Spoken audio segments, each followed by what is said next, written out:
The sun was unforgiving as Maxine Carter maneuvered her sedan into the courthouse parking lot, her heart racing against the ticking clock. She glanced at the dashboard. 10 minutes. 10 precious minutes, until the most consequential trial of her career would begin. Her hands tightened around the steering wheel as the weight of the day pressed down on her shoulders. This wasn't just another case. This was the case. One that could ripple far beyond the sterile walls of this courthouse in New Orleans, touching lives in every corner of Louisiana. Today, racial profiling wasn't just a concept in a textbook, it was on trial. Maxine stepped out of her car, the scent of asphalt baking in the heat swirling around her. Her tailored black robe hung neatly over her arm, a quiet armor for what lay ahead. As she crossed the parking lot, her heels striking a determined rhythm, she couldn't help but reflect on the young man at the heart of this case, Jamal Harris. His story was painfully familiar. Arrested in his own neighborhood, accused of fitting a description that seemed to be coded language for existing while black. It was a script Maxine knew all too well, one she had lived herself in countless forms. But today, she wasn't just another black woman in America. She was Judge Carter, and her role was to ensure that the truth was not just spoken, but heard. Taking a route less traveled, she avoided the courthouse's grand front steps, where reporters swarmed like ants around spilled sugar. Their cameras, microphones, and relentless questions could wait. She headed for the quieter side entrance, a detour meant to shield her focus from the noise of the media circus. But her detour brought her face to face with an unexpected barrier, a young white police officer stationed at the door. His uniform was crisp, his posture rigid, and his gaze sharp as it locked onto Maxine. She reached instinctively for the ID badge hanging from her neck, offering it as she approached. "I'm Judge Carter," she began, her tone professional but brisk. "I'm presiding over the Harris case this morning." The officer's eyes scanned her, not the badge. The indifference on his face sharpened into something colder. "Ma'am," he said, cutting her off, "I'm going to need you to answer some questions. You match the description of someone we're looking for." The words hit Maxine like a slap, an insult dressed in protocol. The irony was almost laughable. Almost. Her jaw tightened as she fought to steady her breath. She had been preparing to oversee a trial about racial profiling, yet here she was, experiencing it firsthand at the courthouse doors. The officer's hand hovered near his belt, close to the handcuffs. Maxine's pulse quickened, but her voice remained measured. "Officer, I don't have time for this," she said, holding up her badge again. "The trial starts in 10 minutes. Step aside." He didn't move. Instead, he stepped closer, suspicion and authority radiating from his stance. "I don't care who you say you are," he snapped. "You're going to need to come with me." The moment stretched unbearably, the weight of his gaze pressing down on her, threatening to unravel the composure she clung to like a lifeline. Just as Maxine opened her mouth to respond, another voice broke through the tension, slicing the moment in half like a gavel falling in a courtroom. "What's going on here?" The voice was steady, carrying the kind of authority that years of experience commands. Maxine turned to see an older black officer striding toward them, his expression a mix of concern and irritation. His badge glinted under the sunlight as his gaze flicked from Maxine to the younger officer standing in her way. The younger officer stiffened, his grip on authority faltering just slightly. "She matches the description of someone involved in an incident nearby," he said, his tone defensive but faltering. His eyes darted back to Maxine, as if trying to regain the upper hand. The older officer's face darkened. "That's Judge Carter," he said, enunciating every word with deliberate clarity. "She's presiding over the Harris trial today." The younger officer's expression froze, the weight of his mistake sinking in. He glanced again at Maxine, his eyes now filled with something closer to panic. I wasn't," he stammered, but the older officer cut him off. "Stand down," he ordered firmly, his voice like a hammer on steel. "You're going to get yourself into trouble you can't walk away from." Reluctantly, the younger officer took a step back, his posture still tense but now visibly shaken. Maxine held her ground, her jaw tight as she met his gaze. She wanted to speak, wanted to unload the fury bubbling just beneath her surface. But she knew better. Losing her composure now would only play into the dynamic he had tried to force upon her. "Are you all right, ma'am?" the older officer asked, his tone softening as he turned to Maxine. She took a steadying breath and nodded. "I'm fine, thank you," she said, though her voice betrayed the simmering anger she was struggling to contain. Without another word, she stepped past the younger officer, her head held high as she entered the courthouse. Inside, the cool air of the building washed over her, but it did little to soothe the fire burning in her chest. The sterile walls and familiar corridors usually brought her a sense of calm, a reassurance of her role within the system. But today they felt different, stifling, suffocating. Her mind replayed the encounter at the door, the sneer in the younger officer's voice, the casual authority with which he had tried to diminish her. But there was no time to dwell. The courtroom awaited, and with it the Harris trial, a case that had already stirred tension throughout the city. As Maxine stepped into the courtroom, the buzz of anticipation hit her like a wave. The gallery was packed, reporters filling every available seat, their pens poised to capture every word. Maxine's gaze swept over the room, landing briefly on Jamal Harris, seated at the defense table. The young man looked nervous but composed, his lawyer whispering something to him as he nodded. Taking her seat at the bench, Maxine banged the gavel, calling the court to order. The sound cut through the noise, commanding silence as the trial began. Opening statement unfolded as expected, the prosecutor laying out the case with precision. Jamal Harris's testimony followed, his words raw and unfiltered. He recounted the day he was stopped in his own neighborhood, the humiliation of being handcuffed in front of his neighbors, the confusion of being accused of a crime he didn't commit. Maxine listened intently, her attention unwavering, though her mind kept drifting back to the irony of the situation. Jamal Harris's experience mirrored her own in ways she couldn't ignore. It was as if the courtroom walls had become a mirror, reflecting the systemic injustices that reached far beyond this one case. Then the door at the back of the courtroom creaked open, and Maxine's stomach tightened. The younger officer from earlier, his name now revealed to be Officer Todd Fisher, walked in, his face pale and drawn. He avoided Maxine's gaze as he made his way to the witness stand, his movements stiff with discomfort. The prosecutor wasted no time, questioning him about the events that led to Jamal Harris's arrest. Fisher's responses were halting, his confidence from earlier now entirely gone. He looked out of place, he said, the words ringing hollow in the silent courtroom. Maxine's grip on her gavel tightened. Out of place.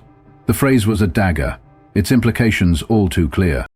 It was the same unspoken justification that had been used against her mere hours ago. The prosecutor pressed further. What exactly made him look out of place, Officer Fisher? Fisher hesitated, his eyes darting nervously around the room. He was acting nervous, he said finally, looking around like he was up to something. Maxine's jaw clenched. She had reviewed the case file thoroughly. Jamal Harris had been waiting for a rideshare. There was no evidence, no behavior that could reasonably be called suspicious. The only thing Jamal Harris had been guilty of was existing in a space where someone like Fisher didn't think he belonged. The tension in the courtroom was palpable as the prosecutor continued to dismantle Fisher's testimony, exposing the cracks in his narrative. Maxine watched the jury closely, noting their reactions. Some leaned forward, their expressions serious and intent. Others looked conflicted, their gazes flickering between Jamal Harris and Officer Fisher, as if struggling to reconcile the stories they were hearing. As the prosecutor wrapped up, Fisher looked like a man unraveling. His shoulders sagged, and his gaze fell to the floor. For the first time, Maxine saw a flicker of something that resembled regret in his expression. But regret wasn't enough, not for Jamal Harris, not for the countless others who had endured similar injustices.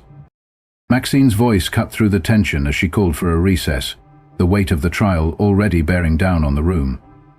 The fight for justice was far from over, and the day's battles had only begun.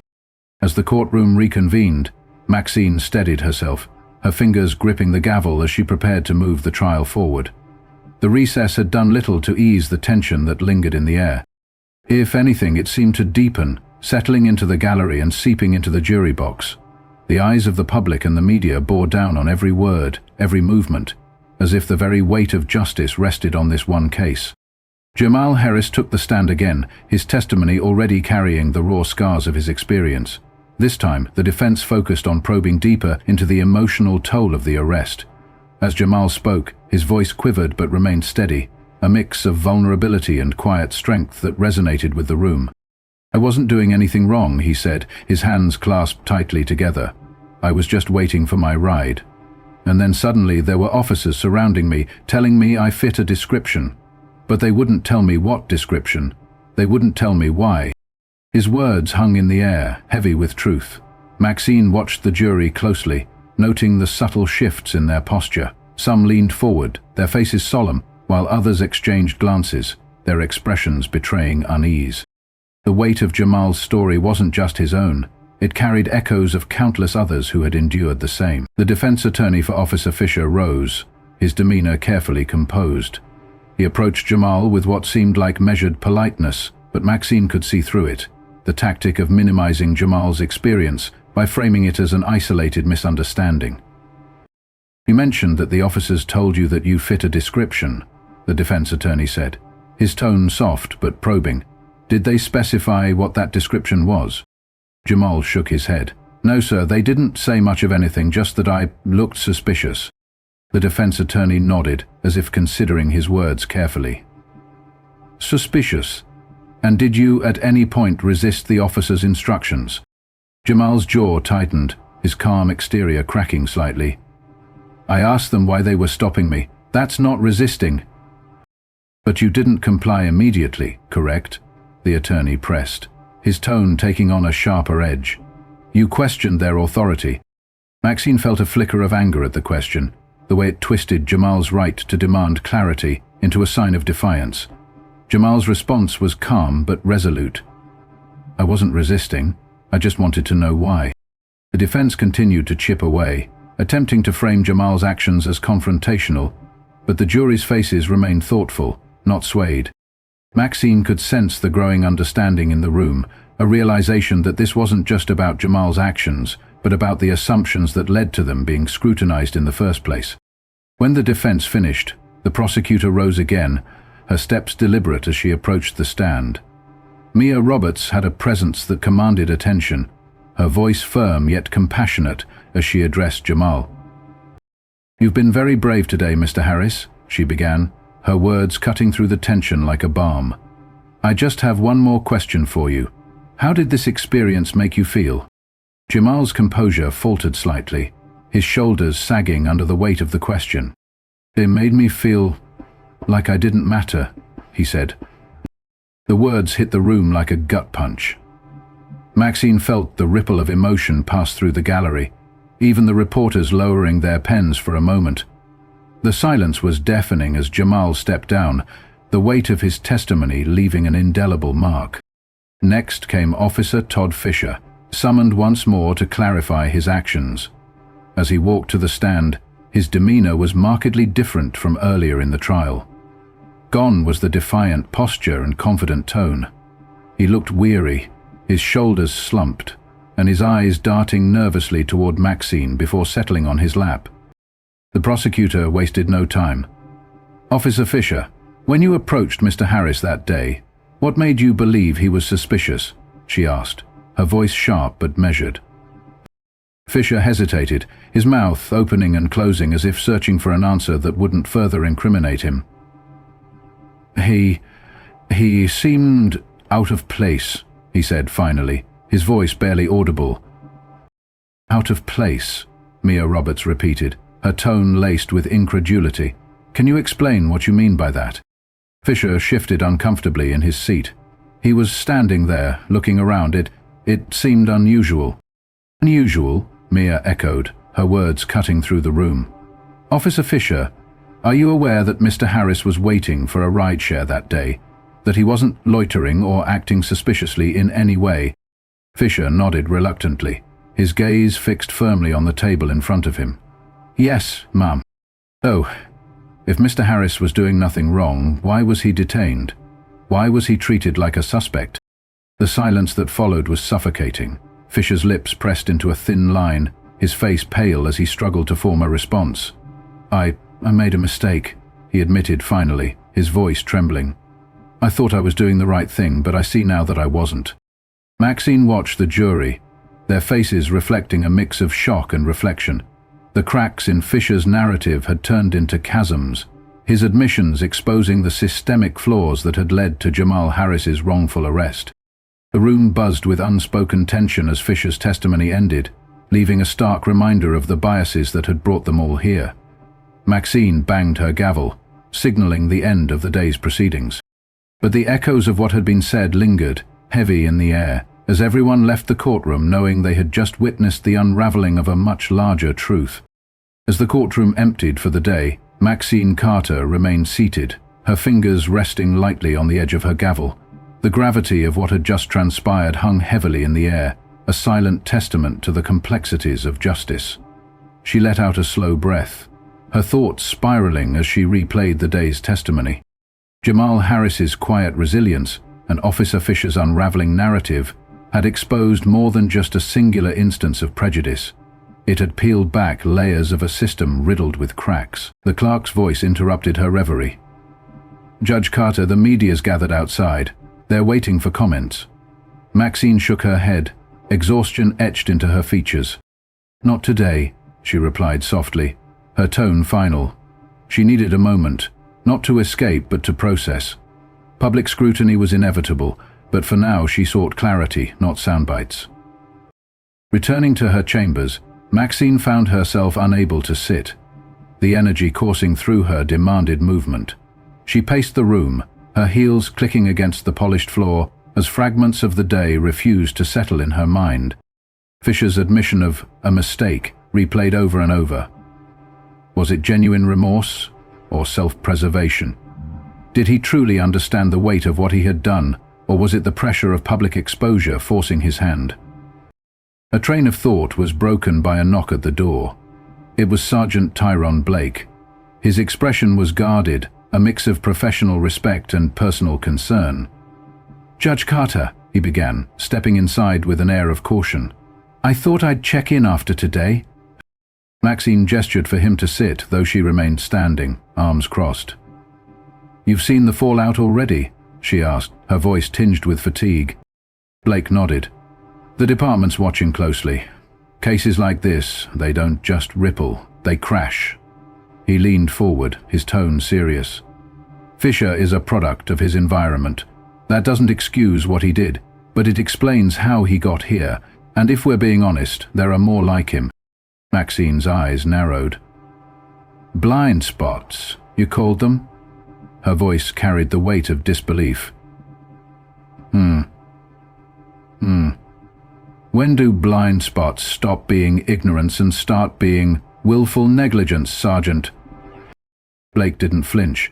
"The line's thin, Judge, real thin, but I'm not here to defend him. I'm here because what happened today can be a turning point, depending on what we do next." Maxine tilted her head, curiosity flickering behind her exhaustion. "What are you suggesting?" Blake leaned back, his gaze steady. "Accountability doesn't end with the verdict. This case is bigger than one officer or one arrest. We need to push for changes. Mandatory bias training, better oversight, real consequences for profiling, but we can't do it alone. People listen to you, Judge. You have a platform." Maxine exhaled slowly, the weight of his words settling on her shoulders. "You want me to advocate for reform," she said, more a statement than a question. "Not just advocate," Blake replied. "Lead. Cases like this shine a spotlight, but that light fades fast if we don't act." Maxine's mind raced. She had spent years navigating the delicate balance of impartiality and advocacy, knowing that stepping too far into one could jeopardize the other. Yet, Blake's words struck a chord. The system needed change, and staying silent felt complicit. "I'll think about it," she said finally, her voice quiet but resolute. Blake nodded, sensing the gravity of her internal debate, and left without another word. As the evening stretched on, Maxine found herself revisiting the case files. Each detail painted a clearer picture, not just of Jamal Harris's experience, but of a broader pattern that mirrored it. The trial had laid bare the cracks in the foundation, but it was up to her to decide whether she would merely observe or take action. The next morning, Maxine arrived early, the courthouse still wrapped in the quiet of dawn.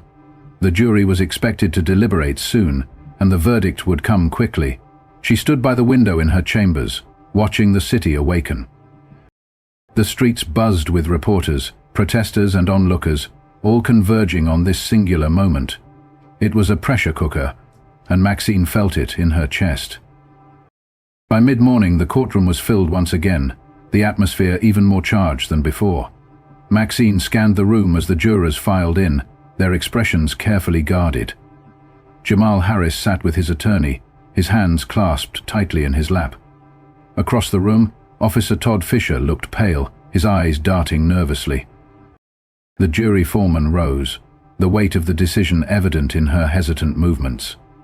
"We, the jury, find the defendant, Officer Todd Fisher, guilty of wrongful arrest and racial discrimination." A collective breath seemed to release in the room. For Jamal, it was a moment of vindication. For Fisher, it was a reckoning. And for Maxine, it was a step. Not an endpoint, but a marker on a much longer journey.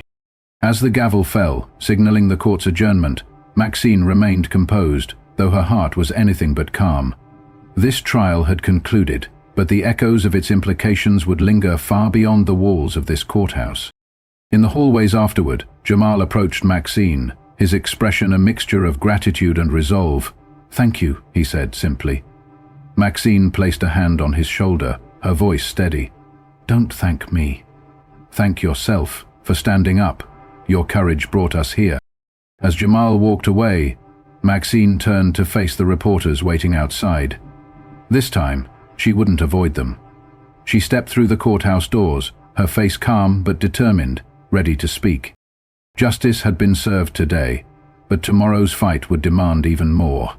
And Maxine Carter, armed with truth and tempered by experience, was prepared to lead the charge. The sun dipped low on the horizon as Maxine Carter exited the courthouse, her heels clicking softly against the pavement. She had faced reporters earlier, answering their pointed questions with poise, but her words felt like drops in an ocean of systemic issues. The day had ended in a verdict, a single undeniable statement of accountability, but Maxine couldn't shake the heaviness pressing down on her. Justice, as she had always known, was never as simple as one trial. The parking lot was almost empty, save for a few lingering figures. Jamal Harris stood by his lawyer's car, speaking in hushed tones. His posture seemed lighter now, his shoulders no longer weighed down by the uncertainty of what would come next.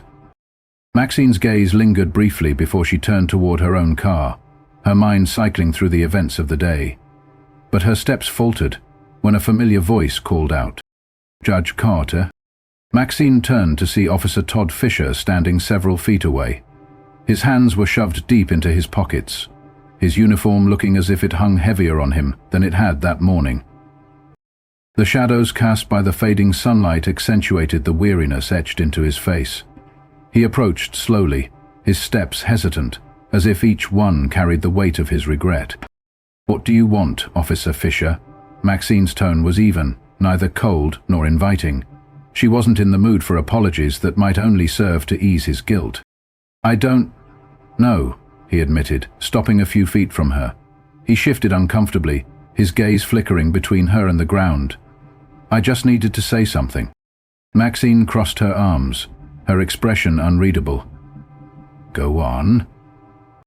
Fisher took a deep breath, his voice shaky. "I've been doing a lot of thinking. About the trial, about Jamal Harris, about you." He paused, the words sticking in his throat.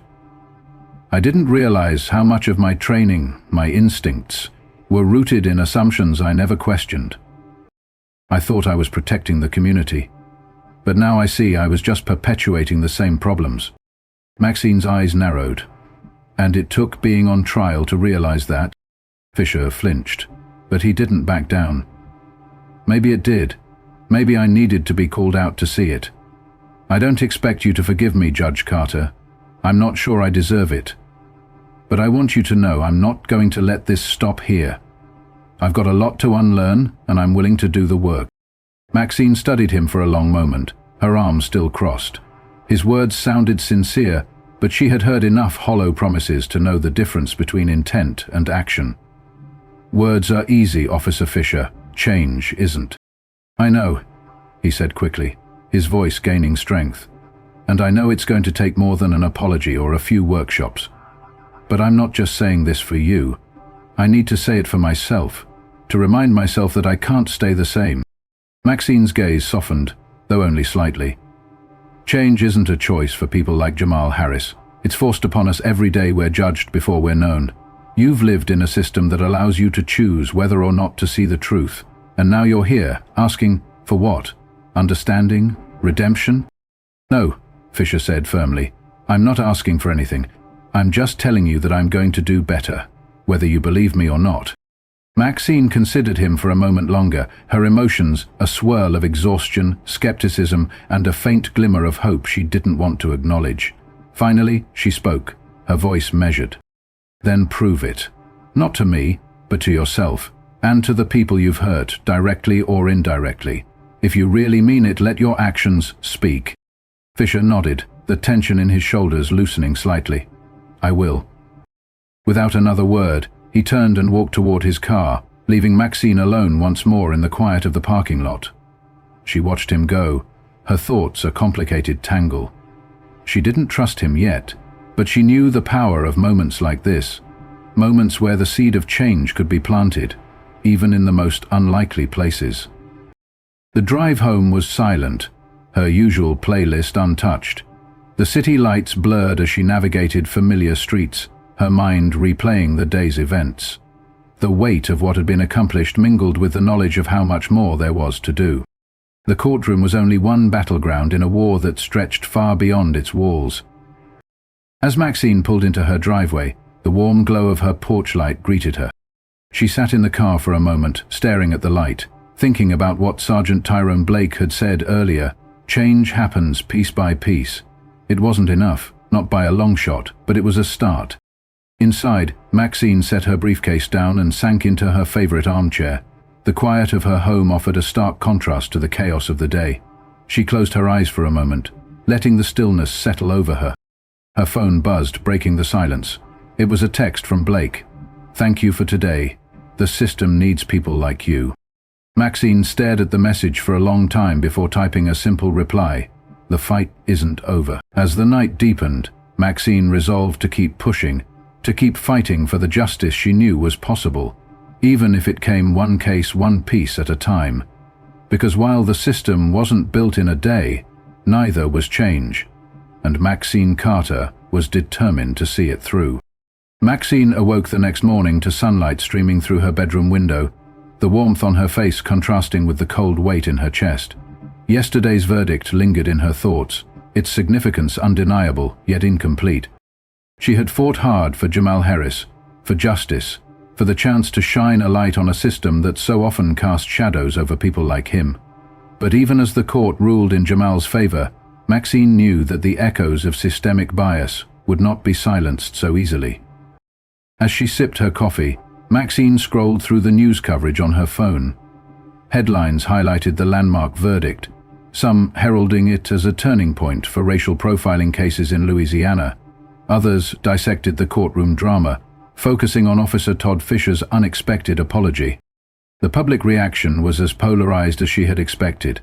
While some saw it as justice served, others criticized the trial as an overreach, an unnecessary attack on law enforcement.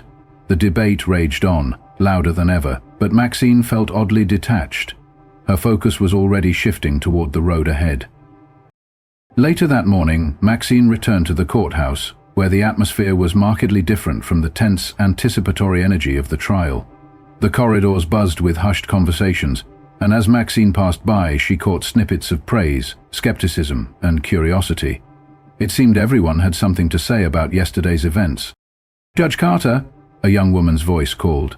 Maxine turned to see Mia Roberts, the prosecutor who had so eloquently dismantled Officer Todd Fisher's defense.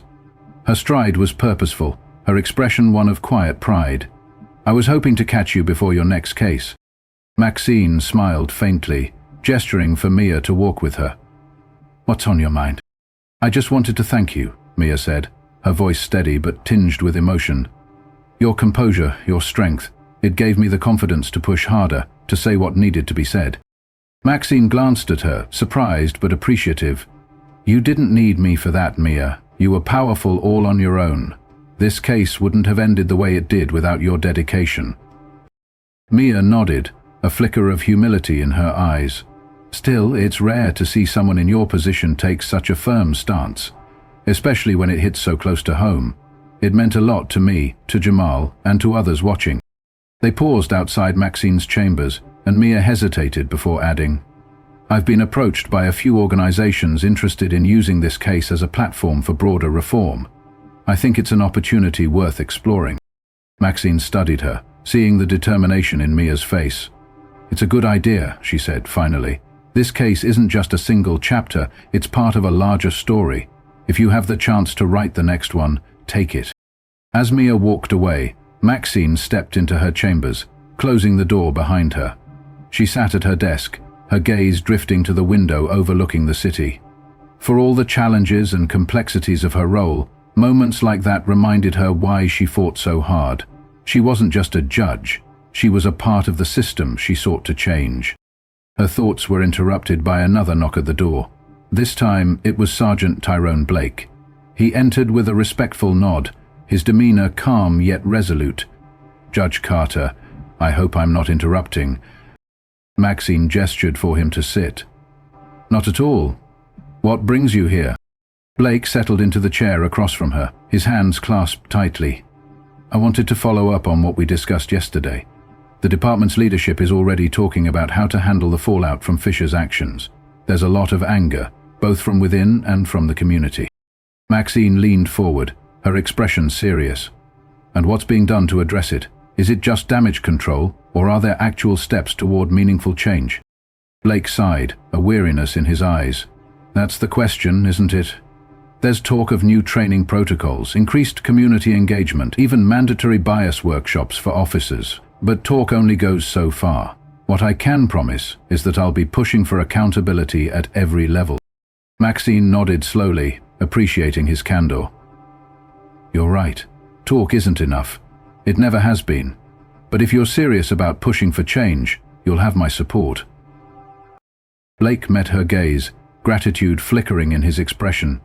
"Thank you, Judge. That means a lot. And if I can be blunt, we need more leaders like you, people willing to hold the system accountable from the inside." As he left, Maxine felt a renewed sense of purpose. The fight for justice wasn't just hers, it belonged to everyone willing to challenge the status quo. She pulled out a notepad, jotting down ideas for how she could amplify the momentum sparked by the trial. Public forums, collaboration with community leaders, perhaps even hosting educational sessions about implicit bias and systemic reform. The work was daunting, but it was necessary. By the end of the day, Maxine stepped outside the courthouse, the sun casting long shadows across the steps. Jamal Harris was there, speaking with a group of community members who had gathered in solidarity. His face, now filled with hope, was a stark contrast to the tension she had seen during the trial. As Maxine walked past, Jamal caught her eye and offered a nod of gratitude. She returned it with a faint smile, knowing that while the battle was far from over, they had taken an important step forward. The fight for justice was a marathon, not a sprint, and Maxine Carter was prepared to run every mile. Piece by piece, change would come, but only if they all kept moving forward. Maxine woke the next day with a renewed sense of determination. The gravity of what had unfolded in her courtroom had left a lingering weight, but it also lit a fire within her, a fire that refused to be extinguished. The Harris case was not the end of the road, it was merely a fork in the path, forcing the system and those who operated within it to confront uncomfortable truths. The morning headlines bore testimony to the trial's ripple effect. Phrases like landmark verdict, systemic racism exposed, and Judge Carter's stand dominated the news cycle. Maxine read them with a measured gaze, knowing full well how quickly public attention could shift. But in those fleeting moments of focus, she saw an opportunity, a chance to amplify the conversation while the world was still listening. Her phone buzzed, interrupting her thoughts. It was a text from Mia Roberts. "Meeting with a reform group today. They want to discuss how to use the Harris case as a springboard for change. Can you join?" Maxine's thumb hovered over the screen, She wanted to say yes, to dive headfirst into the movement that was beginning to take shape, but her role as a judge came with boundaries she couldn't afford to cross. Instead, she typed back, "I can't attend, but I'm here if you need guidance. Keep me updated." The response felt inadequate, but Maxine knew she had to navigate carefully. Her power lay in the impartiality of her bench, and she couldn't risk compromising that for even the noblest of causes. Still, the wheels in her mind turned. If she couldn't take part in public advocacy, she could still work behind the scenes, ensuring that the momentum wasn't squandered. Later that day, as Maxine entered her chambers, she found a small envelope resting on her desk. It bore no return address, only her name written in careful cursive. She opened it cautiously, unfolding a single sheet of paper. The message was brief but heartfelt. "Thank you for seeing me, not just my skin. You've given me hope." It was signed Jamal Harris. Maxine sat back in her chair, the note trembling slightly in her hand. The simplicity of Jamal's words carried a profound weight. She thought back to the moments in court when his voice had cracked under the burden of recounting his ordeal. He had carried not just his own pain, but the collective weight of countless others who shared his experience. And yet, even in his struggle, he had found hope. That hope was what Maxine needed to hold on to. By mid-afternoon, Maxine found herself in a meeting with courthouse administrators and other judges. The topic of discussion was inevitable: how to address the fallout from the trial and what steps could be taken to prevent similar cases from arising. The room was filled with measured voices, some cautious, others dismissive, a few resolute. One judge, an older man with a reputation for favoring the status quo, spoke first. "We need to be careful not to overcorrect. One case doesn't define the entire system." Maxine's jaw tightened, but she kept her tone steady. "This isn't about one case. It's about a pattern that's been ignored for far too long. We can't dismiss the public's response as an overreaction. They're demanding accountability, and it's our responsibility to listen." Another judge, a younger woman, nodded in agreement. "Judge Carter is right. This case is a wake-up call, and if we don't address these systemic issues now, we're only delaying the inevitable." The discussion grew heated, but Maxine held her ground, presenting her ideas with clarity and conviction. She proposed mandatory bias training for all courthouse staff and suggested creating a task force to review arrest patterns and ensure accountability. It was met with mixed reactions, but Maxine didn't waver. The time for polite complacency had passed. That evening, as Maxine drove home, she noticed a gathering at a local community center. The parking lot was full, and the faint hum of voices spilled onto the street. Curiosity tugged at her, and she pulled over, stepping out into the warm evening air. Inside, the energy was palpable. Residents from all walks of life had come together, their voices weaving a tapestry of shared concerns and collective resolve. At the front of the room stood Mia Roberts, her hands gesturing animatedly as she spoke about the importance of using the Harris case as a catalyst for change. Maxine lingered near the doorway, not wanting to draw attention to herself. She listened as people shared their stories, each one a testament to the pervasive reach of systemic bias. A young man recounted being stopped and frisked on his way to work. An elderly woman spoke about her grandson's fear of police. The stories were raw, unfiltered, and painfully familiar. Before long, Mia noticed Maxine and motioned for her to come forward. The room quieted as all eyes turned toward the judge, who had presided over the case that had sparked this gathering. Maxine hesitated for a moment, then stepped up to the front. She looked out at the crowd, their faces a mix of hope and weariness, and felt the weight of their trust. "I can't promise to fix everything," Maxine began, her voice steady but heartfelt. "But I can promise to keep fighting for justice, to hold people accountable, and to use my position to amplify the voices that need to be heard. This isn't a battle any one person can win alone. It's going to take all of us, piece by piece." The room erupted into applause, and Maxine felt a flicker of hope reignite within her. The journey ahead would be long and fraught with challenges, but for the first time in a long while, it felt like they were all moving in the right direction. Together. As the applause died down, Maxine stepped back from the front of the room, letting the moment breathe. She felt the power of collective resolve in the air, the kind that could only come from people who had endured enough and decided to demand more. It was humbling, invigorating, and heavy all at once. She had spoken her truth, but now it was up to them, to all of them, to turn words into action. On her way out of the community center, Maxine was stopped by a young girl no older than 13. She had wide, curious eyes and clutched a notebook to her chest. "Judge Carter?" she asked hesitantly. Maxine crouched slightly to meet her gaze. "Yes?" The girl smiled nervously. "I want to be like you one day, a judge. But do you think I can? People always say it's too hard, especially for someone like me." Maxine's heart clenched. In that single question, she heard echoes of her own childhood, the doubts others had cast upon her, and the quiet fear that they might be right. But she also saw her younger self in this girl, the one who had refused to let those doubts define her. "You can do it," Maxine said firmly, placing a hand on the girl's shoulder. "It won't be easy, and there will be people who try to tell you it's impossible. But never forget, you have just as much right to succeed as anyone else. And when you make it, you'll inspire someone else to dream, just like you are now." The girl's eyes sparkled with hope. "Thank you," she whispered before running back to her family. Maxine stood there for a moment, watching her go, knowing that these small moments of encouragement were as important as the big battles fought in courtrooms. The drive home was quiet, the darkened streets illuminated by occasional streetlights. Maxine reflected on the journey that had brought her to this point. The Harris case had been a pivotal moment, a mirror held up to a flawed system.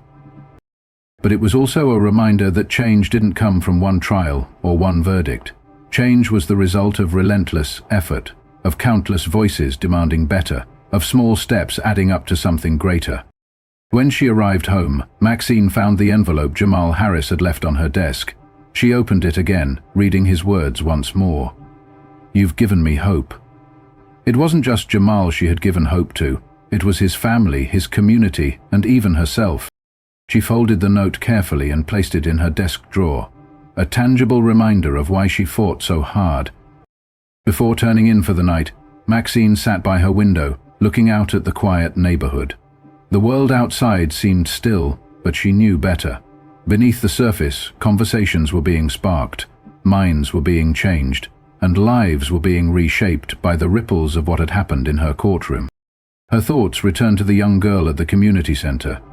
Maxine had given her encouragement, but in truth the girl had given Maxine something just as valuable, a renewed sense of purpose. For all the systemic flaws, for all the setbacks, Maxine realized she couldn't stop. The fight wasn't just about justice for the present. It was about creating a future where girls like that could stand tall without fear, where fairness and equality weren't just ideals, but realities. As she closed her eyes, Maxine allowed herself a rare moment of peace. The road ahead would be long, but she wasn't alone on it. Piece by piece, step by step, they were building something better. And that, she thought with quiet resolve, was worth every battle,